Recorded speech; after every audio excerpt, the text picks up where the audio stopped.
O Senhor esteja convosco. Proclamação do Evangelho de Jesus Cristo segundo Marcos. Glória a vós, Senhor. Naquele tempo, Herodes tinha mandado prender João e colocá-lo acorrentado na prisão. Fez isso por causa de Herodíades, mulher do seu irmão Filipe, com quem tinha se casado. João dizia a Herodes: não te é permitido ficar com a mulher do teu irmão. Por isso Herodíades o odiava e queria matá-lo, mas não podia.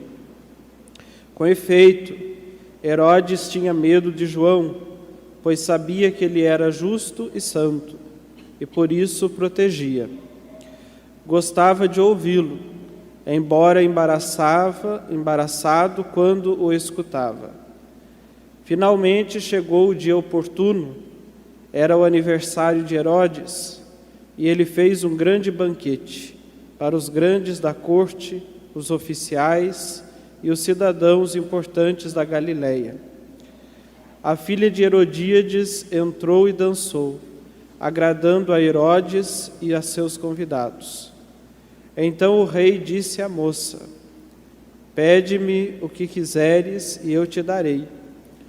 E lhe jurou, dizendo: eu te darei qualquer coisa que me pedires, ainda que seja a metade do meu reino. Ela saiu e perguntou à mãe: o que vou pedir? A mãe respondeu: a cabeça de João Batista.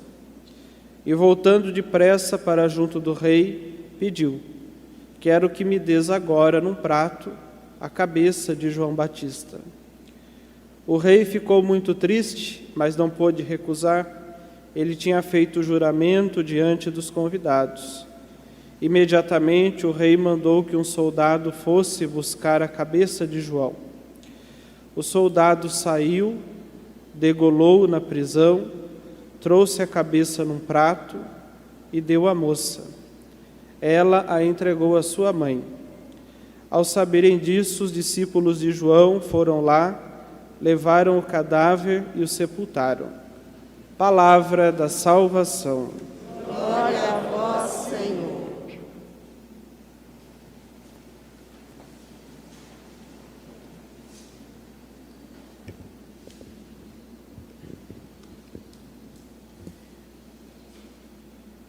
A palavra de Deus hoje, irmãos e irmãs, nos mostra duas figuras muito diferentes, praticamente contrárias uma da outra. João Batista, que é um homem pobre, desapegado de tudo e, portanto, livre para poder ver a verdade sem compromissos e proclamar essa verdade com toda a força. E, por outro lado, outro que parece muito mais poderoso que ele, porque é rei, porque é rico, porque está numa posição de destaque na sociedade, e na verdade é um escravo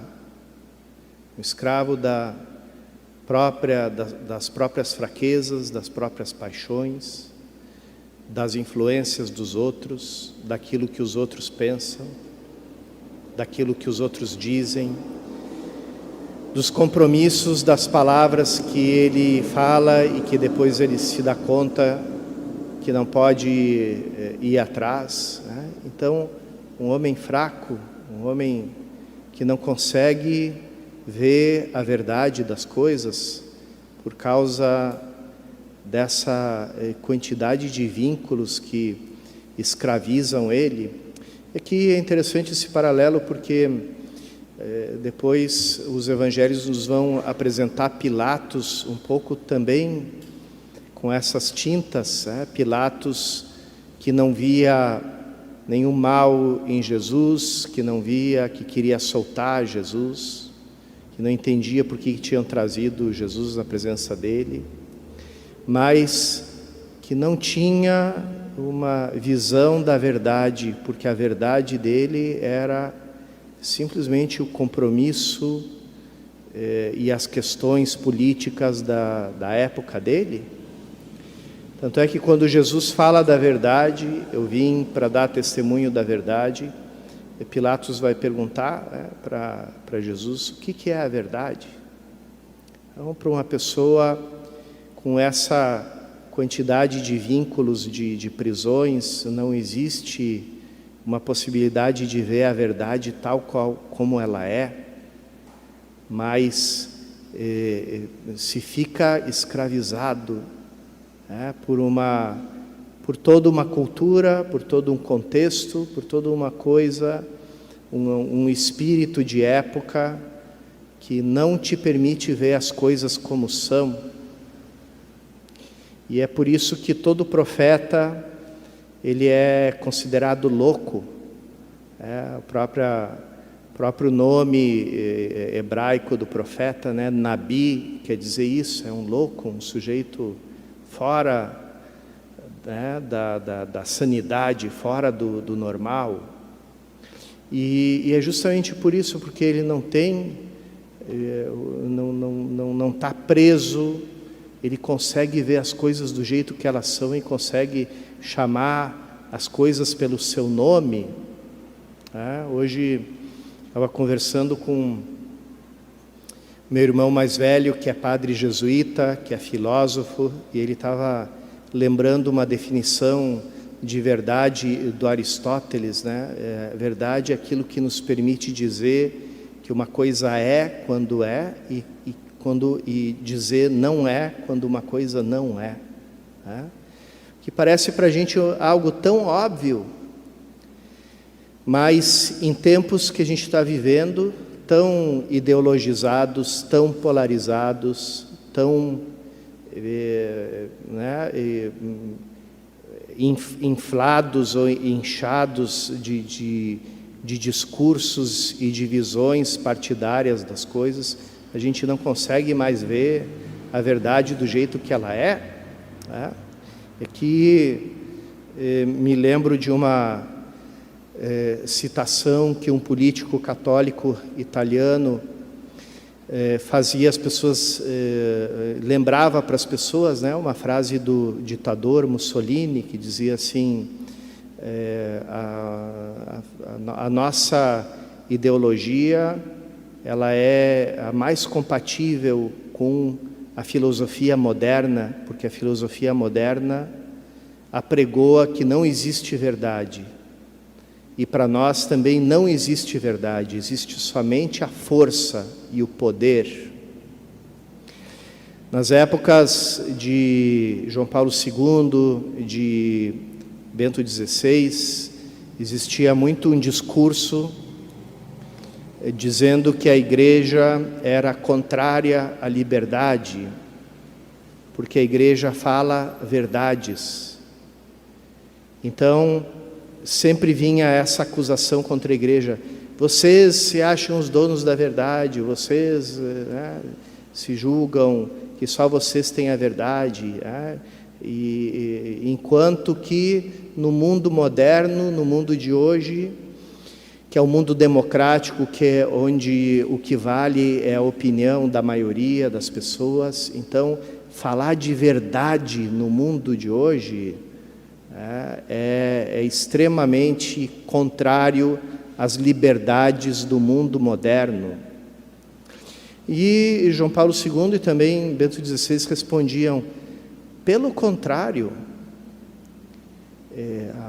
a verdade é a única garantia de que a pessoa não vai, e a sociedade, o povo, não vai cair numa tirania total. Porque quando vem o tirano com toda a força dele, com toda a violência, com todo o aparato, com toda a propaganda, o que nos livra dele senão a verdade? Com que força ele vai poder ser combatido, senão com a força da verdade? E esse é o grande embate, irmãos e irmãs, que a gente encontra nesse Evangelho de São João Batista, que aparentemente parece que houve um triunfo da mentira, Mas se a gente olha as coisas com mais profundidade, a gente vê que ali triunfou a verdade, porque a única forma de eliminar algo que estava diante dos olhos era cortar, né, aquela garganta de onde saía a voz que falava a verdade. Então, ao suprimir aquela voz, não com argumento, não com diálogo, não mostrando que João Batista estava errado, não dialogando com ele, não discutindo, mas simplesmente eliminando, né? Ou como está sendo dito hoje em dia, né? Cancelando ele, né? Está acontecendo essa deriva perigosa na sociedade, nas redes sociais, a cultura do cancelamento. A pessoa, de repente, ela é cancelada, né? Sem saber o que ela falou, o que ela disse, como foi interpretado o que ela falou, né? Então, João Batista, ao ser simplesmente cancelado, aqueles que ele acusava deram a prova de que o que ele estava dizendo era a verdade. Porque aquela verdade dele só pôde ser apagada, só pôde deixar de estar presente pela violência. Então, de uma forma paradoxal, a violência ali deu testemunho da verdade. Quer dizer, não posso te contradizer porque eu sei que você está falando a verdade, então eu só posso te calar. E é por isso que os profetas são sempre calados, são sempre cancelados, né? Que esse dia de hoje, irmãos e irmãs, dia do martírio de João Batista, dia de que ele deu esse testemunho tão bonito da verdade, né? Os padres da igreja diziam, sim, ele morreu por Cristo, porque Cristo disse, eu sou a verdade, e ele morreu pela verdade, né?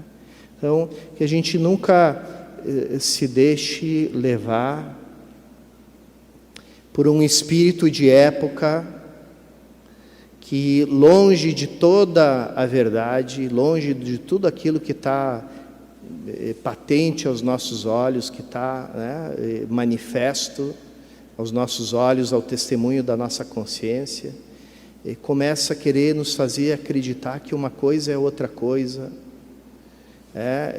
começa a nos proibir de chamar as coisas pelo nome, começa a nos proibir de pensar e de falar com liberdade. Então, e que depois acaba criando uma sociedade do medo, né?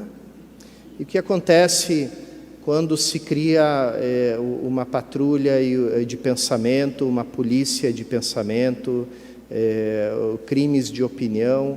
O que acontece? Se gera medo numa sociedade. E uma sociedade com medo, o que ela vai fazer? Ela vai se abrigar debaixo das asas do primeiro tirano, do primeiro violento, que prometer para ela que ela vai conservar a sua cultura, a sua crença, os seus costumes. E a história do mundo, da humanidade, está cheia disso. Já nos deu a lição, só que a gente não aprende. Vamos pedir a graça, por intercessão de São João Batista, de nós também sabermos ver a verdade com grande liberdade de coração e saber dar o testemunho dela, porque quem testemunha a verdade, testemunha também nosso Senhor Jesus Cristo, que é caminho, verdade e vida.